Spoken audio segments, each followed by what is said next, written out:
নমস্কার সবাইকে। আপনারা কেমন আছেন? আশা করি সবাই সুস্থ আছেন, ভালো আছেন আর পজিটিভ আছেন। আমার ইউটিউব চ্যানেলে আপনাদের সবাইকে সুস্বাগতম জানাই। আমি পিউ।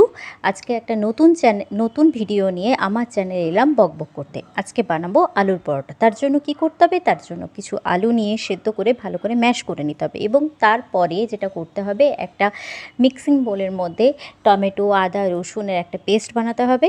কড়াইতে পরিমাণ মতো তেল দিয়ে ওই পেস্টটা ভালো করে কষিয়ে নিতে হবে এবং তার সাথে দিতে হবে নুন, হলুদ এবং লঙ্কা গুঁড়ো। যতক্ষণ না ওই কষানো মশলাটা থেকে তেল ছড়ায় ততক্ষণ পর্যন্ত কষাতে হবে। তারপরে ওই আলুটা দিয়ে দিতে হবে এবং যতক্ষণ না ওটা একটা ডোয়ের মতো তৈরি হয় ততক্ষণ ওটা নেড়ে যেতে হবে। তারপরে ময়দাতে গোল করে পুর ভরে খুব সাবধানে ভালো করে ওটা বেলে নিতে হবে।